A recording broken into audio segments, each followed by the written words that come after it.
سب سے پہلے اللہ کے دربار میں ہمارے نبی ہدیہ پیش کرتے ہیں. فرماتے ہیں التحیات للہ والصلوات والطیبات کہ میرے رب، اے میرے پروردگار، آج میں آپ کے سامنے اپنی تمام جانی عبادتیں، اپنی مالی عبادتیں، اپنی بدنی عبادتیں، اپنی قولی عبادتیں، اپنی فعلی عبادتیں، اپنی زندگی کی ساری عبادتیں اے میرے رب میں آپ کی چرنوں میں اور آپ کے عرش کے پاس رکھتا ہوں. آپ کے قدموں میں لا کر میں اپنی تمام کی تمام عبادتوں کو لا کر ڈال دیتا ہوں. اے میرے رب، آج میری طرف سے ہدیہ کو قبول کر لیجئے، اس لیے کہ میرا جینا، میرا مرنا، میرا مال، میری دولت، ساری کی ساری چیزیں اللہ تیرے لیے ہیں. اس لیے آج میں تجھے خوش کرنے کے لیے اپنی تمام عبادتوں کو تیرے سامنے پیش کر رہا ہوں. جب ہمارے نبی سرور کائنات سرکار دو عالم صلی اللہ علیہ وسلم نے اللہ کے سامنے تحفہ پیش کیا، ہدیہ پیش کیا، تو اللہ کی کبریائی جوش میں آتی ہے. فوراً اللہ کی طرف سے سلام عرض ہوتا ہے، السلام علیک ایھا النبی ورحمۃ اللہ وبرکاتہ. اے میرے نبی، اگر تم مجھے ہدیہ پیش کر رہے ہو، مجھے تحفہ دے رہے ہو، تو میری طرف سے بھی تم سلامتی لے لو. آج میری طرف سے تمہارے اوپر سلامتی ہے، تمہارے اوپر آج میری رحمتیں ہیں، میری برکتیں ہیں، ساری کی ساری رحمتیں اور برکتیں اے میرے نبی آج میں تیرے اوپر نازل فرما رہا ہوں. میرے دوستو، ہمارے نبی جو ہدیہ پیش کر رہے ہیں، اللہ کی طرف سے سلام آ گیا، لیکن جب ہم کسی بادشاہ کے پاس پہنچتے ہیں تو صرف ہمارا خیال رہتا ہے، صرف اپنا خیال رہتا ہے کہ کچھ اللہ کچھ بادشاہ سے مانگ لے، کچھ وزیر سے مانگ لے. لیکن میرے نبی قربان جائیے، ایسا نبی دنیا کے اندر کسی کو، اسی امت کو نہیں ملا جو نبی اللہ نے ہم کو عطا فرمایا. میرے دوستو، اس وقت بھی جب اللہ کے سامنے بات کر رہے ہیں، لیکن اس وقت بھی اپنے نبی نے اپنی امت کو نہیں بھولا، اپنی امت کو اس وقت بھی یاد رکھا. جبکہ آدمی جب کسی بادشاہ کے پاس جاتا ہے تو اپنی بیوی سب کو بھول جاتا ہے، صرف اپنا خیال رہتا ہے. لیکن میرے نبی کو اس وقت بھی امت یاد آ گئی. ہمارے نبی نے فرمایا کہ اللہ صرف مجھ پر سلامتی نہیں، فرمایا میرے نبی نے اللہ کے دربار میں پیش کر دیا، السلام علینا وعلی عباد اللہ الصالحین، کہ اللہ یہ جو برکتیں نازل فرما رہے ہیں، یہ جو سلامتی آپ مجھے دے رہے ہیں، بلکہ میرے ساتھ ساتھ میرے امت کے نیک لوگوں کو بھی شامل فرما لیجئے. یا اللہ، آج بڑا خوبصورت موقع ہے، اس لیے میں چاہتا ہوں یا اللہ آج میری امت بھی اس سے غافل نہ رہ جائے. یا اللہ میری امت کو اپنی رحمت سے معروف نہ کریں، میری امت کو اپنی رحمت سے محروم نہ کیجئے. یا اللہ میری امت کو اپنی رحمت میں شامل فرما لیجئے. میرے دوستو، اللہ اور نبی کے درمیان یہ باتیں ہو رہی ہے. جو عرش کے فرشتے، عرش کو اٹھانے والے فرشتے تھے، انہوں نے سوچا یار کتنا خوبصورت منظر ہے، اللہ اور نبی کے درمیان باتیں ہو رہی ہیں، ایک دوسرے کی تعریف کر رہے ہیں، ایک دوسرے کو سلام پیش کر رہے ہیں، تو ہم کیوں پیچھے رہ جائیں؟ فرشتوں نے کیا کہا کہ ہم کیوں پیچھے رہ جائیں، ہمیں بھی کچھ ہدیہ پیش کرنا چاہیے، ہمیں بھی کچھ تحفہ دینا چاہیے. فوراً فرشتوں نے کہا، اشہد ان لا الہ الا اللہ واشہد ان محمد رسول اللہ، کہ اللہ آج ہم گواہی دیتے ہیں کہ آپ کے سوا کوئی عبادت کے لائق نہیں، اور یہ محمد الرسول اللہ صلی اللہ علیہ وسلم آپ کے بندے اور اس کے رسول ہیں.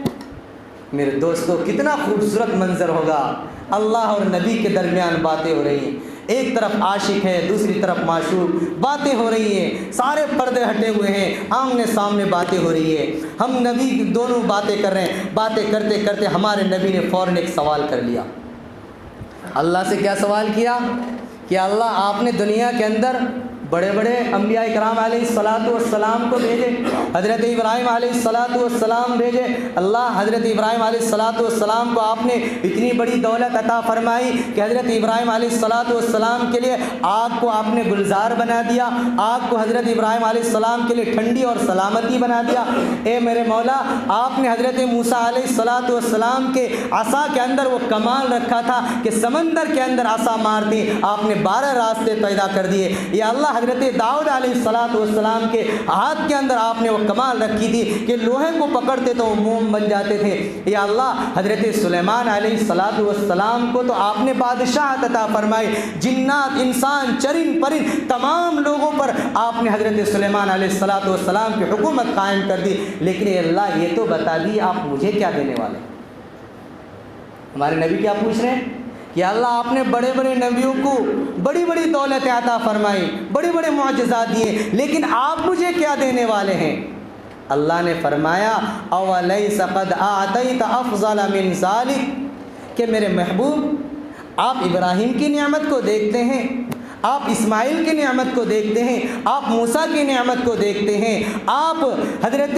داؤد علیہ السلام کی نعمت کو دیکھتے ہیں، اے میرے محبوب آپ حضرت سلیمان علیہ السلام کی نعمت کو دیکھتے ہیں، اے میرے محبوب میں جو نعمت آپ کو دینے والا ہوں، جو چیز میں آپ کو عطا کرنے والا ہوں، وہ دنیا کے کسی نبیوں کو میں نے عطا نہیں کیا، نہ کسی نبی کے دل کے اندر وہ چیز کھٹکا، نہ کسی کی نبی کی آنکھوں نے وہ چیز دیکھا۔ جب یہ بات اللہ نے کہا اولیس قد اعطیت افضل من کل ذالک، کہ میرے نبی سب سے بڑی نعمت اور سب سے بڑی دولت میں آپ کو دینے والا ہوں، تو میرے نبی کی طرف اور بڑھ جاتی ہے،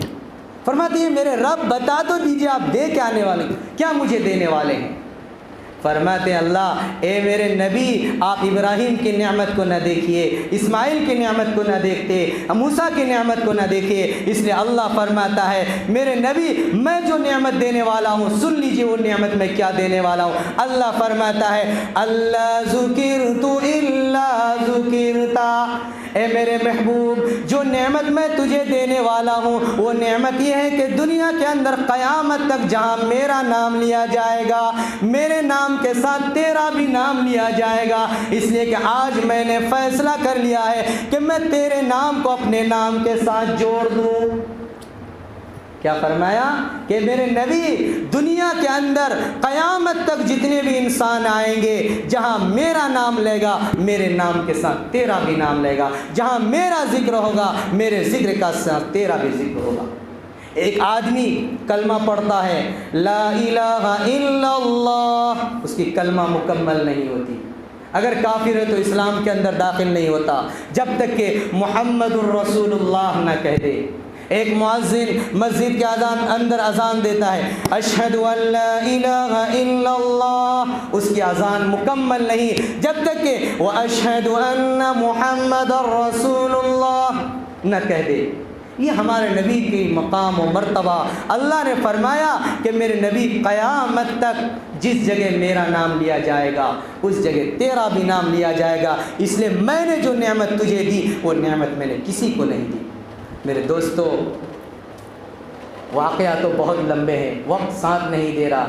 اللہ تعالی ہمیں ایسے نبی کی قدر کرنے کی توفیق عطا فرمائے، ایسے نبی جو ہمارے لیے تڑپے ہوں، جو ہمارے لیے روئے ہوں، جو عرش کے اندر بھی ہم کو نہ بھولے ہوں، اس نبی کی ہمیں قدر کرنے چاہیے۔ آج ہم نے اس نبی کی کتنے سنتوں کو توڑتے ہیں، کتنی طریقوں کو توڑتے ہیں، نہ ہمارے پاس اس نبی کی سیرت ہے نہ صورت ہے، کچھ نہیں ہے۔ میرے دوستو جو نبی عرش کے اندر بھی ہمارے لیے مانگتے ہوں کہ اللہ صرف مجھے سلامتی نہیں چاہیے، یا اللہ صرف مجھے رحمت نہیں چاہیے بلکہ میری امت کے لوگوں کو بھی سلامتی دلا دیجئے، میری امت کے لوگوں پر بھی رحمت نازل فرما دیجئے، یا اللہ میری امت کو بھی شامل فرما دیجئے۔ تو آج ہماری ذمہ داری بنتی ہے کہ ہم اس نبی کے طریقے کو اپنی زندگی کے اندر اپنائیں، اپنی زندگی کے اندر ڈھالیں، کیونکہ ہمارے نبی ہمارے لیے آئینے کی طرح ہے۔ جس طرح ایک آئینہ دیکھ کر آدمی اپنی صورت کو اپنی شکل کو سدھارتا ہے، اسی طرح ہمارے نبی کی زندگی کو دیکھ کر ہمیں اپنی زندگی کے اندر سدھار پیدا کرنا ہے۔ اللہ تعالیٰ سے دعا کریں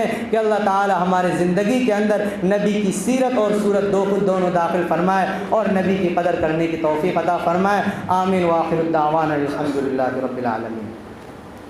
جو حضرات سنت میں بولے چار رکعت